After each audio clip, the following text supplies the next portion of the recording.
start. So, well, thank you very much for turning out. It's a fantastic turnout. So, I wasn't expecting it so near to Christmas.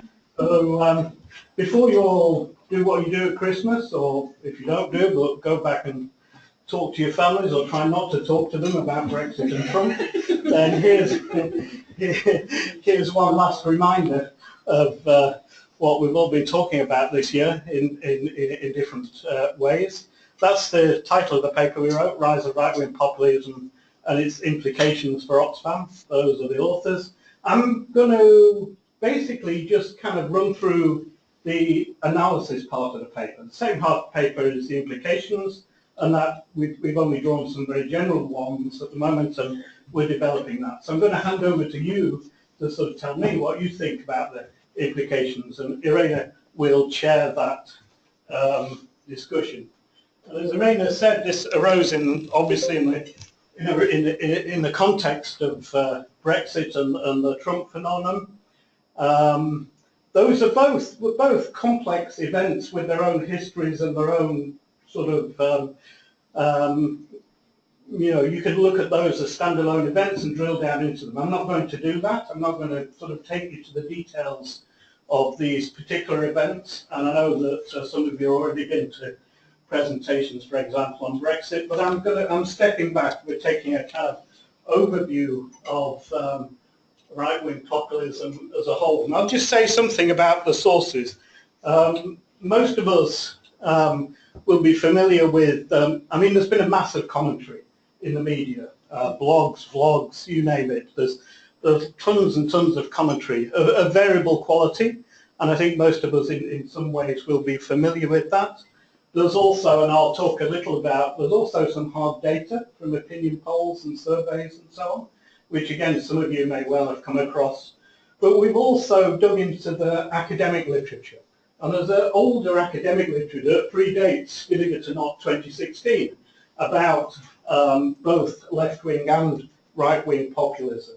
And in many ways, it's sort of thinking about the analysis, that was our starting point. It's certainly my starting point. And there's one of the books, this, for example, that one of the academics, or it's political scientists in particular, have been writing about this stuff for a number of years, including this book, Transformations of Populism in Europe and the Americas.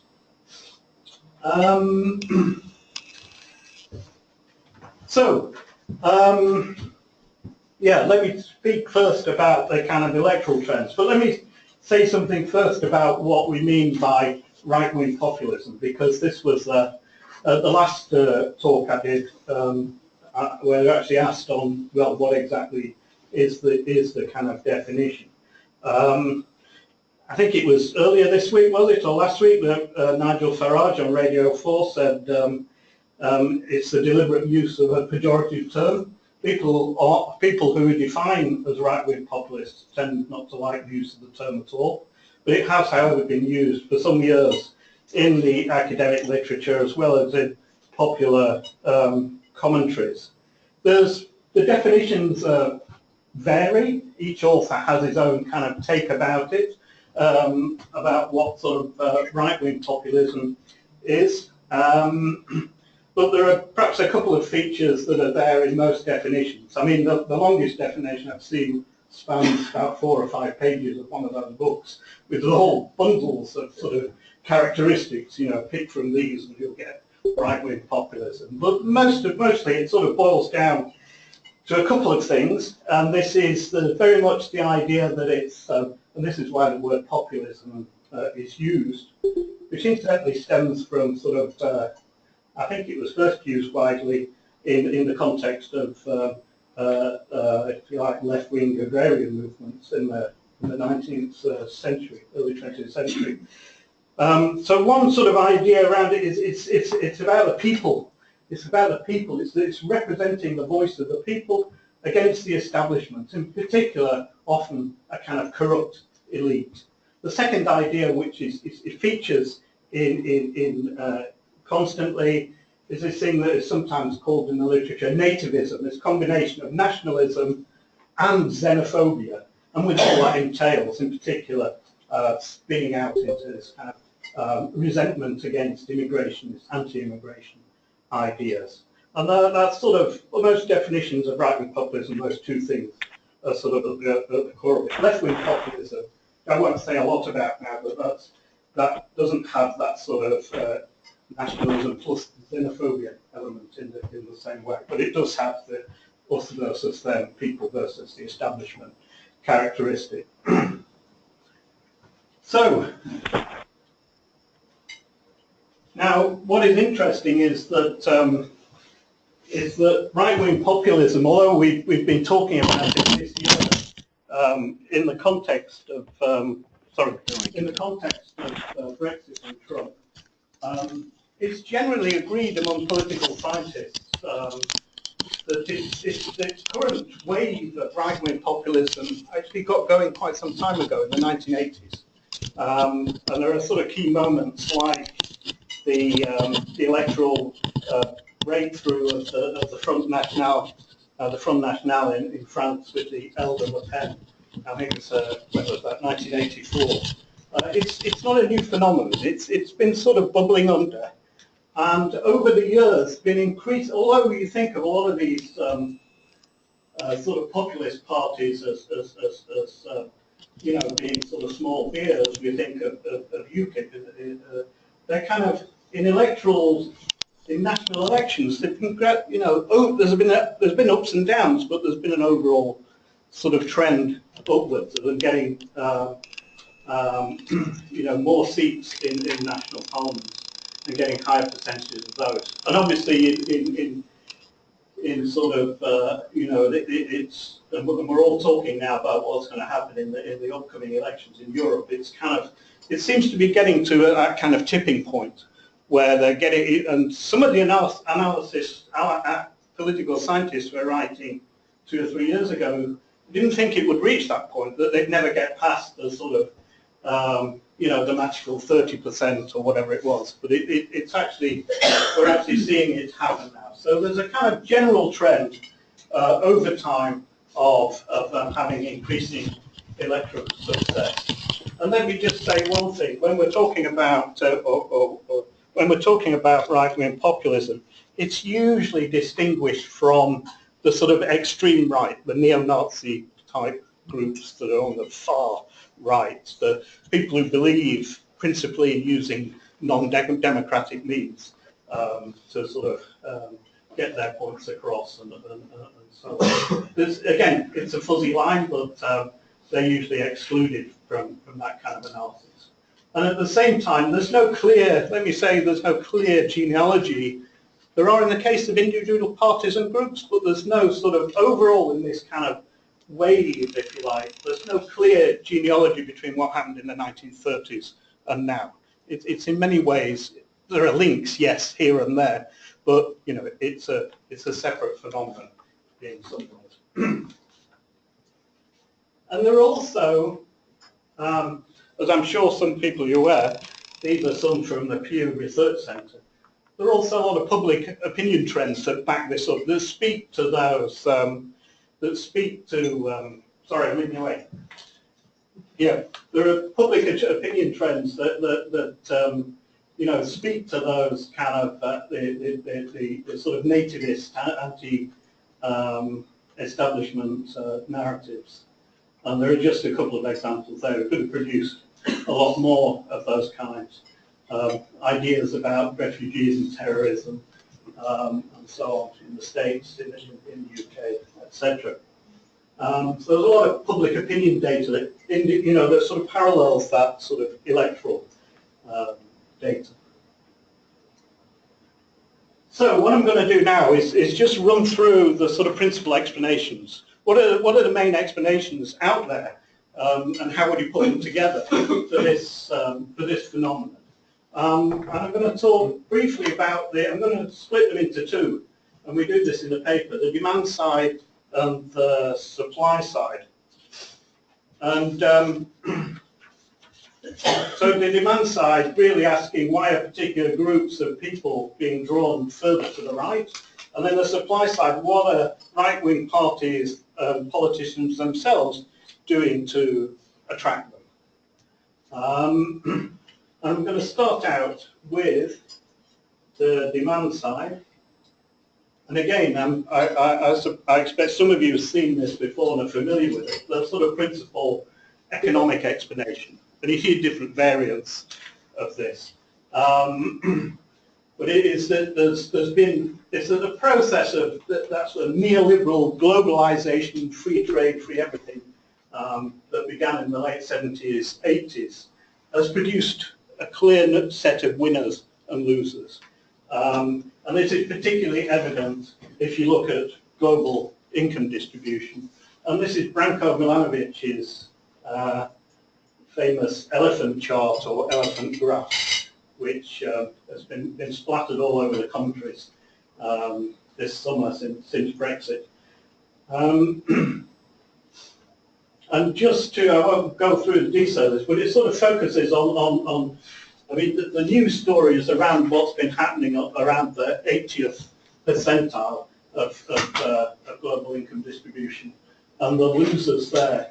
Although there's a bunch of losers that are the very poor, the people that Oxfam is normally concerned with in its work, the very poor in sub-Saharan Africa and elsewhere. There's also been a whole lot of losers in rich countries, citizens of rich countries with stagnating incomes, plus much of the population of former communist countries. So there's a lot of people in our own societies, in Western democracies, who, as we know again from our work in the UK programme, for example, who are kind of squeezed. Their incomes are declining, their benefits are sort of, you know, in trouble. They're really struggling. We've got the phenomenon of food banks and so on. This sort of picture of that you get in the States as well, in the Rust Belt, deindustrialization, etc., etc. But there's actually a group of losers. Although you would say, hey, these people are actually comparatively well off, but their own perception, their own feeling is, no, things are getting worse for us. And I'm sure many of us know people in our own communities or families who are facing those kind of problems and in those kinds of situations. The argument is that sort of is the economic background that is really sort of fueling this kind of disaffection, this upset, this hurt, this anger that, as we've seen, fed into the two events that we're most familiar with at the moment, so Brexit and the election of Donald Trump in the States. Yeah, there's also part of this whole sort of globalization story has been free movement, the free movement of labour. That's also been problematic. It's generated resentment, and resentment particularly against immigrant workers, the whole sort of syndrome of people taking jobs and so on. Let me say that there are other analyses out there of the current stage of capitalism, late capitalism, whatever you want to call it. There are some ideas that, well, maybe this is just something that's cyclical, maybe we're in a terminal phase of late capitalism, maybe this is, you know, the effects of sort of new technologies coming to roost, maybe it's the demographic crisis finally descending upon us, maybe it's a mixture of us all. There are other alternatives to sort of seeing it just purely in those terms. But I think what you can say, though, is that, and it's generally recognised, that this sort of economic explanation, it doesn't explain everything. It doesn't explain, actually it's more people who've lost out than are voting for these right-wing populist parties or Trump or Brexit. It also doesn't explain what's happening in particular countries, you know, like Scotland or, you know, other parts of the UK, Northern Ireland, etc. It might be a necessary explanation, but it's not sufficient. It doesn't explain everything. It seems to be an important part of the mix, but it doesn't nail everything down. So, a couple of political scientists in the States, Ronald Inglehart and Pippa Norris, they produced this paper in the summer. August, yeah, it came out in August. We actually had we had hold of the draft of it, but they've and again this idea has been swirling around, but they've really sort of pushed it with some data. The idea, well, it's not just that sort of economic thing, but there's also what they call a cultural backlash. going on. And what's the cultural background? It's a sort of reaction against progressive cultural change, a kind of a conservatism, reaction against all that sort of stuff, political correctness, gay marriage, feminism, organisations like Oxfam, etc. And they produce some quite convincing evidence, survey evidence that sort of backs that up. And a lot of other political scientists agree that something like that is kind of part of the mix. And you can actually combine this idea, this cultural backlash thesis, with the losers of globalization. You can twin them together. They're not exclusive explanations, but you can combine them quite effectively. And Inglehart and Norris suggest as much. But on the top of that, as well as that sort of that longer term picture of the loser of globalization, this longer term sort of conservatism, hatred of the way we're not in the 1950s anymore. There's also a series of other world events, and again we're very conscious of many of these in Oxfam, that have impacted and fed into the current situation. And this dates right back from the fall of the Berlin Wall, the sort of patterns of migration that originally began from Eastern Europe at that time and have continued in different forms. The refugee crisis obviously has been feeding into this, the growth of terrorism, particular types of terrorism, we all know about as fellows, as well as the impacts of the recent or current global economic recession. Again, they've all played into this. So you can look at all these different events and say, yes, they've all played a role in different respects in what is going on. You can't just lay it all at the kind of longer term economic and sort of socio-cultural factors. So let's move now to the sort of supply side and look in particular at the sort of parties and politicians, and I guess other political pundits and think tanks and so on. And a lot of people, I mean, this is the sort of view we often get through the sort of the mainstream media. It's what the politicians are doing that are creating this phenomenon. And yes, it's obviously, again, a part of the story. A Dutch political scientist whose name Irene will help me with, called Koosmoede. Koosmoede? Yeah?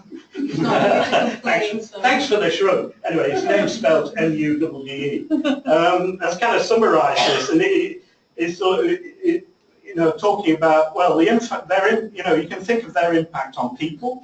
How have they impacted on people's attitudes, the way they're thinking, those sort of anti-immigrant narratives and so on. What effect they're having on parties and what effect they're having on other parties. And we've seen this in the UK, the sort of, shift of the Conservatives, if you like, into, to pick up some of the populist messages and definitely being a rightward shift there. We've seen Trump eat up, if you like, the inside of the Republican Party in the States. We'll also talk about their effect on policies, which in many ways have become more authoritarian, for example, on immigration, and also their influence on polities and political systems. There's also part of this kind of, if you're talking about this expectation, you also have to talk about the failure of the left and what the left hasn't done in this context. I won't go into that.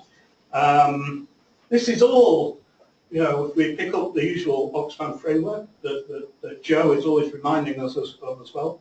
This is the kind of hidden power stuff. This is what people are doing in the back rooms and as well as the sort of front rooms to sort of push those right-wing views, those populist views.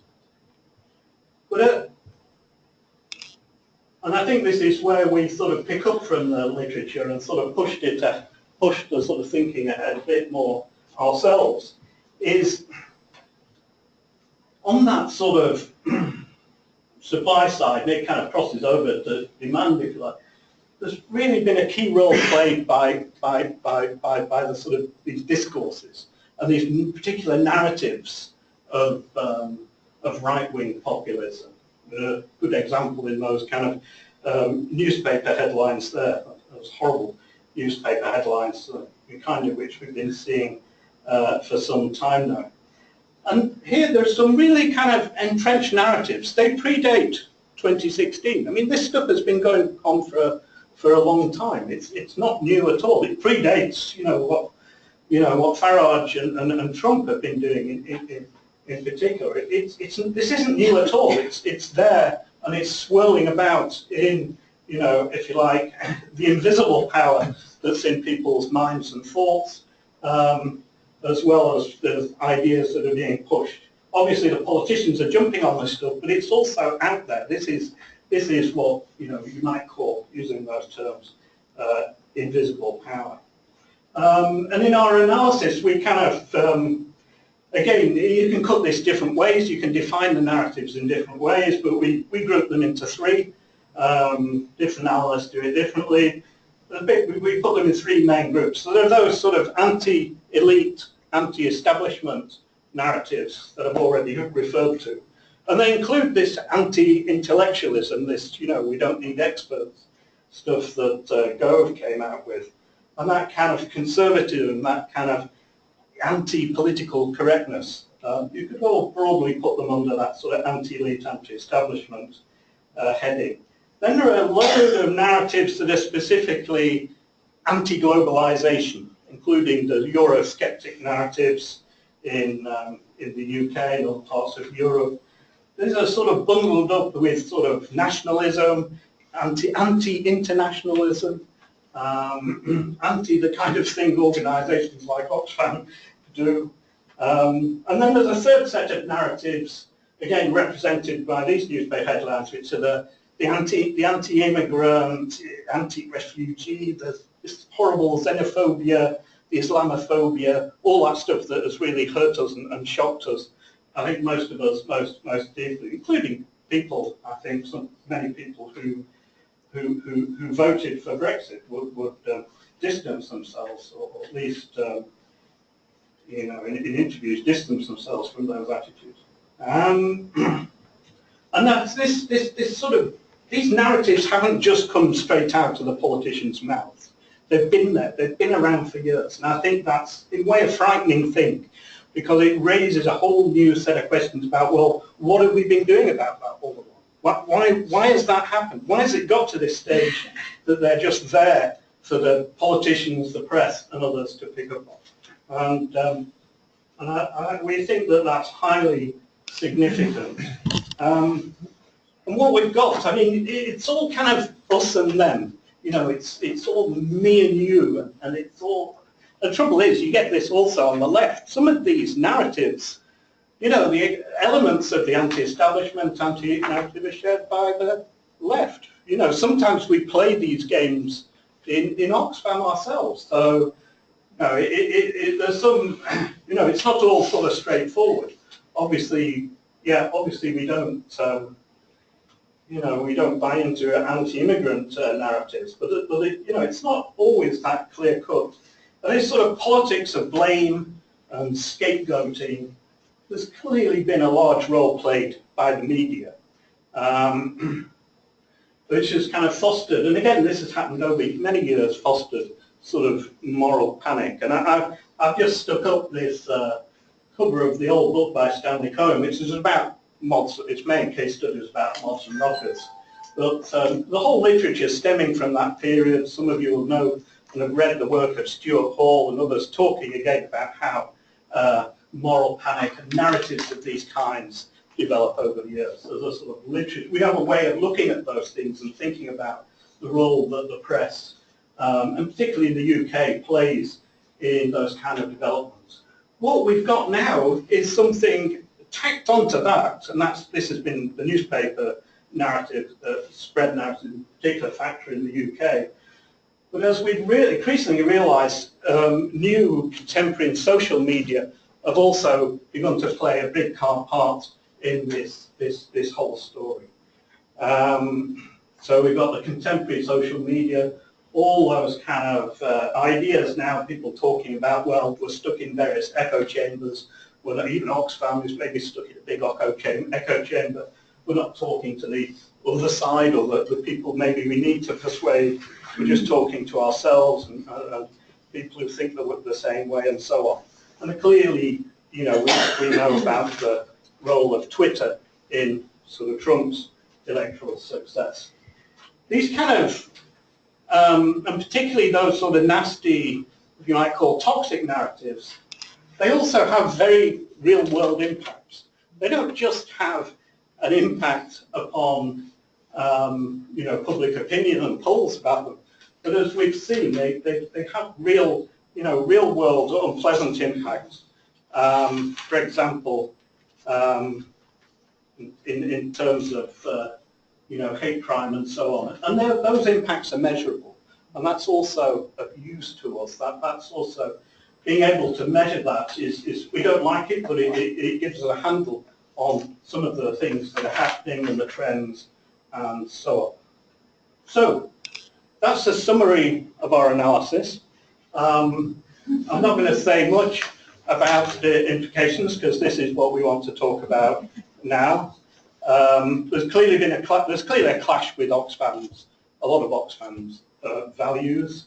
There are implications in our analysis that we draw directly from analysis. We think that there are implications flowing directly from that analysis and different bits of it. But there are also, I'm sure, ideas bubbling under in your own personal histories, in your own teams, that we'd like to hear about. The big question that I keep hearing again and again, and there are many different questions, but one big question that's coming up, and it's got its own controversies, as some of you know, is how do we engage with the public, and how do we engage with those nasty narratives, and how do we engage with the media through which they're spread, as well as the sort of politicians. So with that, I'd like to hand over to Raina. Thank you very much. Excellent. Thank you very much.